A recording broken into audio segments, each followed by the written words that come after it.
Beliau iku hatinya ketika beraktivitas apapun sudah tidak merasa dirinya. Bal yusyahiduna annal fa'ila, balik yusyahiduna podo nyekseni sopo arif annal fa'ila ing sak temene yang berperan huwa utawi fa'il iku Allah subhanahu iku mereka. Hati rasa sing muncul ning dodo beliau iku, iman sing muncul nang dodo beliau iku hanya Allah.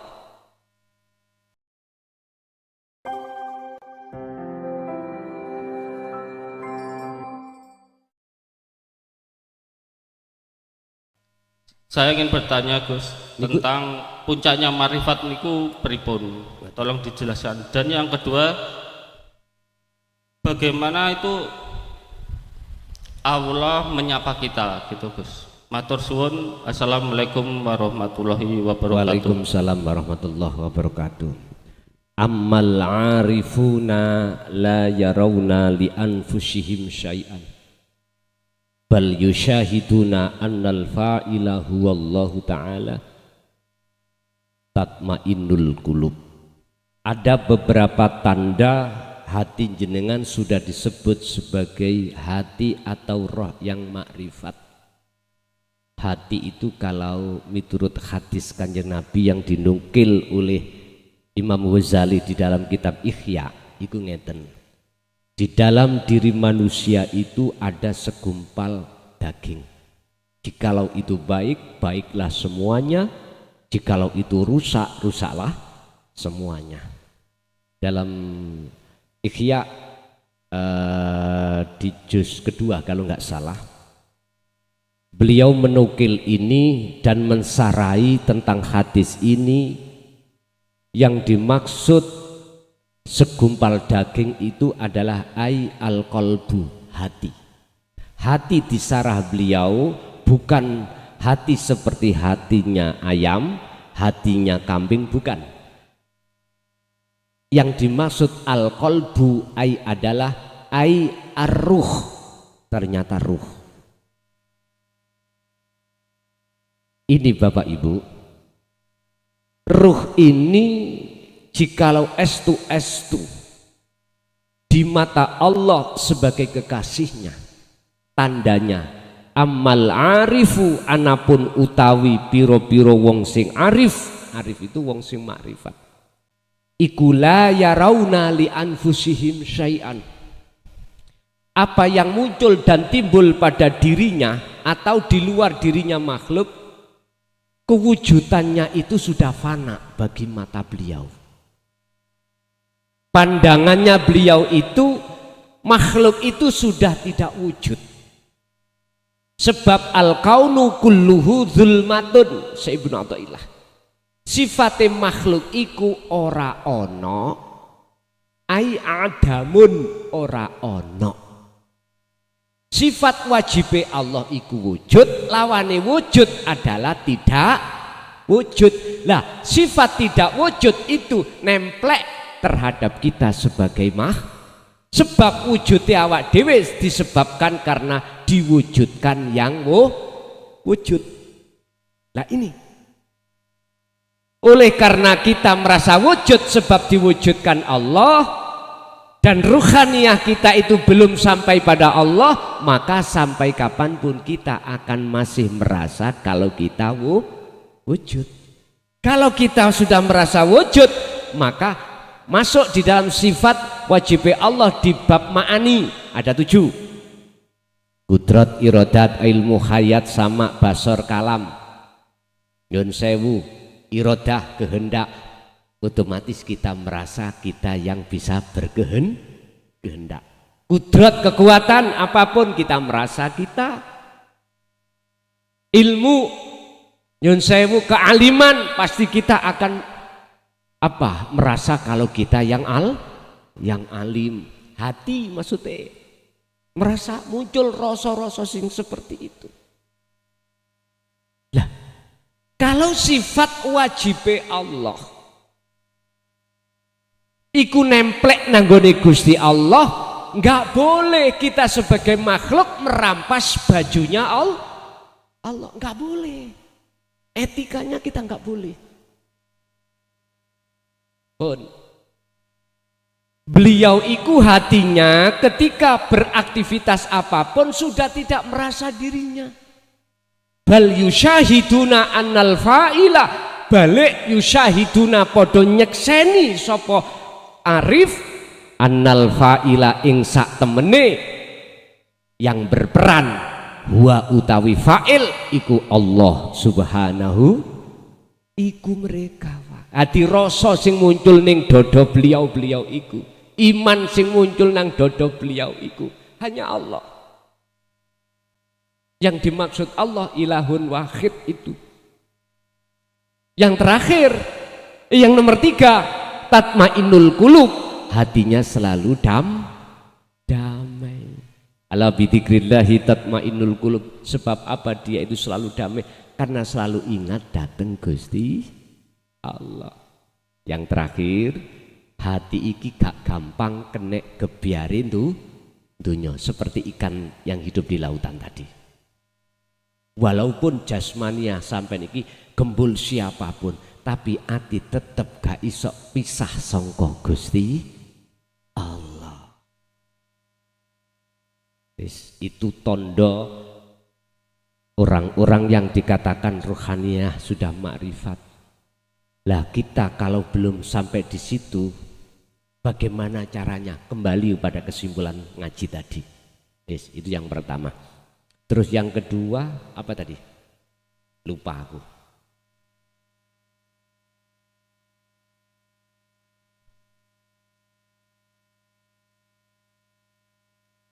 Seandainya, tandanya Allah menyapa kita gampang. Adzan mang. Iku Allah manggil kita, nyopo kita. Kita disuruh untuk bertemu terhadap Allah. Lagi kita lapar. Lapar itu di dalam perut sampean terasa. Iku tanda Allah menyapa jenengan untuk makan. Bertemulah jenengan ketika iradah dalam hati sampean untuk memakan, mau makan, dan sampai makan hati ini kudu sambung eling nang Gusti Allah. Artinya bisanya aktivitas makan terjadi itu hati kudu sadar semata-mata datangnya dari Allah. Makanya setiap aktivitas mengapa Kanjeng Nabi iku dawuh maca bismillah, artine dikongkon eling yen kabeh sing berperan, yen kabeh yang memberikan pelayanan hanyalah Allah. Yang Allah itu dalam diri jenengan yang kusebut ilahun wahid, urip itu. Guys, hayat itu bukan hayat sifat tapi mausuf, yang disifati, yang tidak bisa kita gambarkan dengan sesuatu. Akhirnya Allah dawuh laisa kamislihi syai'un. Di sini Pak, sampai hanya berjalan bangun rasa, bangun iman. Rasa itu iman. Ini dibutuhkan hati yang tenang Pak, ya, harus kita latih.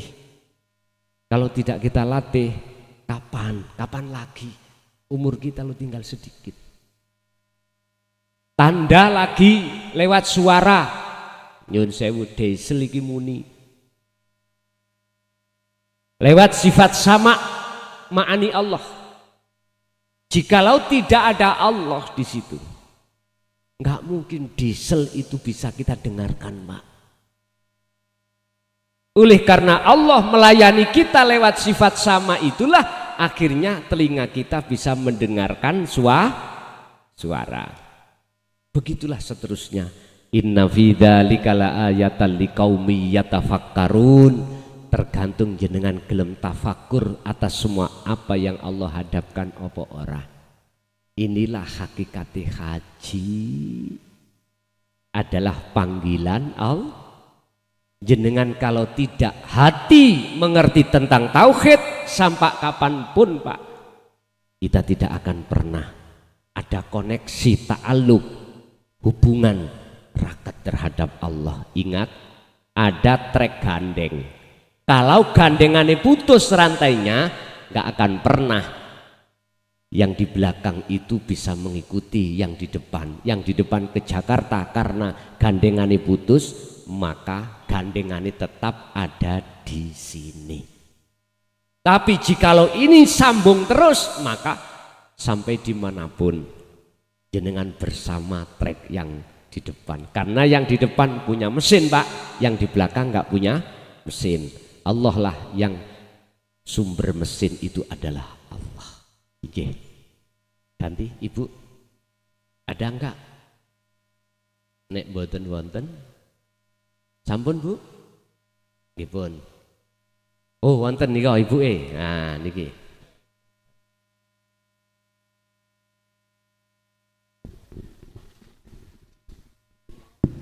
Assalamualaikum warahmatullahi wabarakatuh. Waalaikumsalam warahmatullahi wabarakatuh.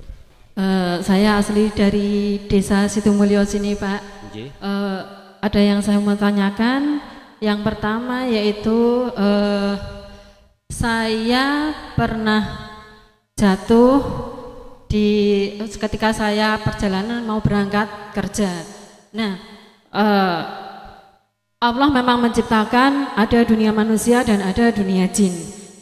Yang saya tanyakan, sedangkan jari tangan kelingking saya sama lutut saya itu sudah di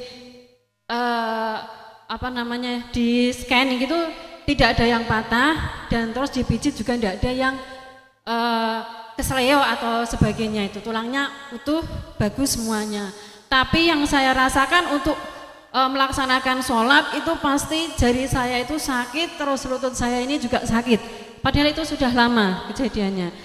Saya hanya bisa membaca sebisa saya, kemudian saya tiupkan ke lutut dan jari kelingking saya.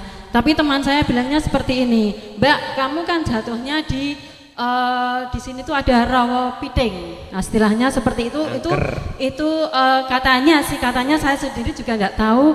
Itu katanya di situ tuh rumah makhluk halus gitu, tempat rumahnya jin gitu. Nah, Mbok tolong pergi ke Pak Kiai atau apa gitu, nanti biar bisa dikasih solusinya seperti itu.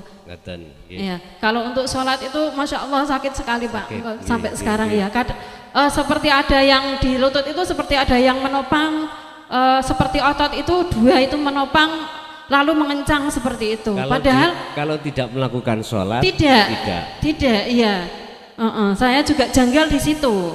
Terus yang keduanya saya mau tanyakan, mohon maaf sekali, kalau ada orang yang mau meninggal itu saya pasti mencium bau minyak aroma orang yang meninggal itu, yang meninggal yang biasa dioleskan pas mengkafani itu, dan tubuh saya itu terasa sakit sekali semuanya. Terutama di tulang punggung sini Pak, itu sakit sekali.